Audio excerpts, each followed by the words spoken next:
ఆయన వైసీపీకి చెందిన ఫైర్ బ్రాండ్ లీడర్. ఏపీలో మాత్రమే కాదు, 2 తెలుగు రాష్ట్రాల్లో కూడా ఆయన పేరు తెలియని వాళ్ళు ఉండరు. ఆ లీడర్ టంగు ఖంగుమందంటే చాలు ప్రత్యర్థుల నోటికి తాళం పడిపోవాల్సింది. అయితే నోటికి పదునెక్కువడం వల్ల వివాదాల్లోనూ ఆయన పేరు మారుమోగుతూనే ఉంటుంది. దీంతో ఆయన ఏ కార్యక్రమం చేపట్టినా కూడా పొలిటికల్ టెంపరేచర్ పీక్స్కు చేరాల్సిందే అంటారు. లేటెస్ట్గా పాదయాత్ర చేస్తాను అని ఆ లీడర్ ఒక డేట్ కూడా ప్రకటించారు. మరి దీని మీద కొత్త ఫైట్ రాజుకుంటుందా? ఇంతకీ ఎవరా లీడర్? తన ఇంటిపై దాడి కేసులో వైసీపీ నేత మాజీ మంత్రి అంబటి రాంబాబు పోరాటం కొనసాగిస్తున్నారు. తన నివాసంపై దాడి చేసిన వారిపై కఠిన చర్యలు తీసుకోవాలని డిమాండ్ చేస్తూ ఇప్పటికే అంబటి అనేక కార్యక్రమాలు చేపట్టారు. గుంటూరు ఎస్పీకి ఫిర్యాదు చేయడంతో పాటు కలెక్టరేట్ ఎదుట ఒకరోజు నిరాహార దీక్ష చేశారు. అయినా పోలీసులు స్పందించకపోవడంతో ఇప్పుడు కొత్త కార్యక్రమంతో మళ్లీ వేడి పుట్టించేందుకు సిద్ధమయ్యారట.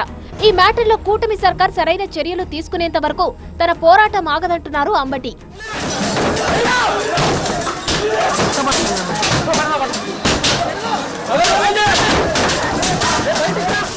గుంటూరు జిల్లా వైసీపీ అధ్యక్షుడిగా అంబటి రాంబాబు అలుపెరగని పోరాటం చేస్తున్నారు. ప్రజా సమస్యలపై ప్రభుత్వంపై ఓ రేంజ్ లో విరుచుకుపడుతున్నారు.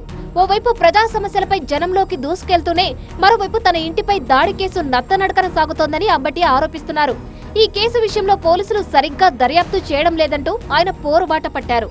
ఈ ఏడాది జనవరి 31న సీఎం చంద్రబాబుపై అనుచిత వ్యాఖ్యలు చేశారంటూ అంబటి ఇంటిపై టీడీపీ కార్యకర్తలు, నేతలు దాడులు చేశారు. సీఎంను దూషించారని అంబటిపై కేసు నమోదు చేసి అరెస్టు చేయడం కూడా జరిగింది.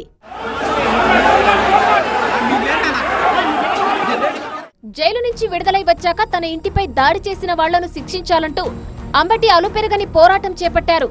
దాడి చేసిన వాళ్లను గుర్తించి వాళ్లపై చట్టపరమైన చర్యలు తీసుకోవాలని అంబటి డిమాండ్ చేస్తున్నారు. దీనికోసం అప్పటి నుంచి ఆయన రకరకాలుగా పోరాటం చేస్తున్నారు. దీనిపై పట్టాభిపురం పోలీస్ స్టేషన్లో తూతూ మంత్రంగా కేసు నమోదు చేసి ఇప్పటి వరకు ఎవరిని అరెస్టు చేయలేదని అంబటి ఆరోపిస్తున్నారు. తన ఇంటిపై దాడి చేసిన వారిని అరెస్టు చేయాలంటూ గత నెలలో కలెక్టరేట్ దగ్గర ఒకరోజు దీక్ష చేపట్టారు. ఉమ్మడి గుంటూరు జిల్లాలోనే వైసీపీ నేతలంతా అంబటి దీక్షకు మద్దతిచ్చారు.